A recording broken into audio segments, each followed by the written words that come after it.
ब्रह्मा सृष्टि के कर्ता और विष्णु सृष्टि के पालनहार। पर जब दोनों देवताओं के मन में एक सवाल जागा, कौन है हम में महान, कौन है उचित और कौन है परम, जब ज्ञान का घमंड और कर्तव्य का अहंकार टकराए, तब उद्गम होता है युद्ध का।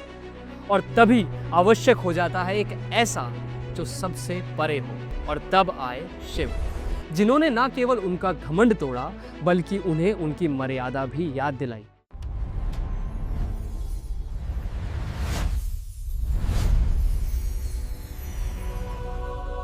ये कथा आती है शिव पुराण से।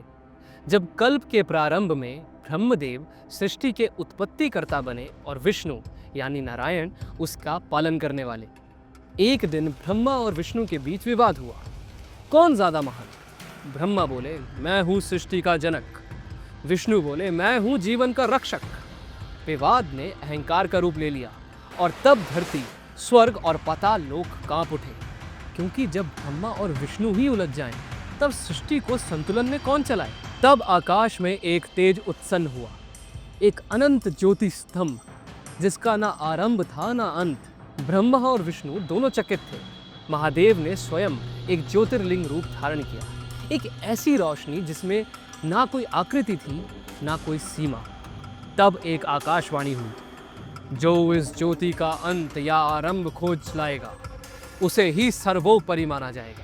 विष्णु ने रूप लिया वराह का और नीचे की ओर जाने लगे ताकि उस ज्योति का मूल ढूंढ सके। ब्रह्मा बने हंस और ऊपर की ओर उड़ गए ताकि उस ज्योति का शिखर पा सके। युग बीत गए, विष्णु नीचे तक गए पर कुछ नहीं मिला। उन्होंने वापस आकर सत्य को स्वीकार किया और बोले, मैं इस रूप का अंत नहीं ढूंढ पाया। लेकिन ब्रह्मा, उनका अहंकार उनके ज्ञान पर भारी पड़ गया। रास्ते में उन्हें मिला एक केतकी पुष्प जो कभी शिवजी के सर पर चढ़ा था। ब्रह्मा ने पुष्प से कहा, तुम गवाह बन जाओ, कहो कि मैंने शिखर देखा है।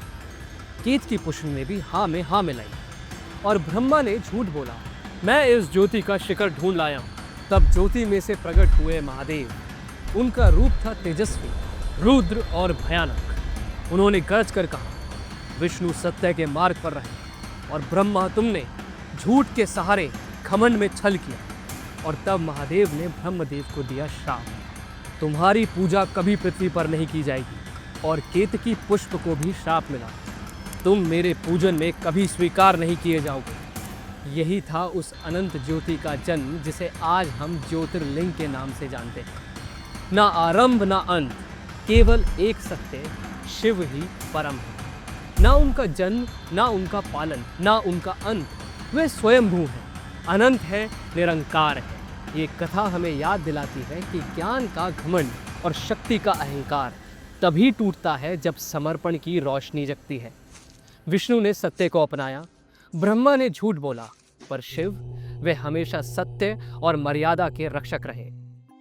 अगर आपको ये कथा ज्ञान और भक्ति से भरपूर लगी तो इस वीडियो को लाइक करें और कमेंट में बताएं, क्या आप त्रिदेव के और रूपों के रहस्य जानना चाहेंगे। मिथिकास्ट को सब्सक्राइब करना ना भूलें, क्योंकि हर कहानी केवल मिथ नहीं होती।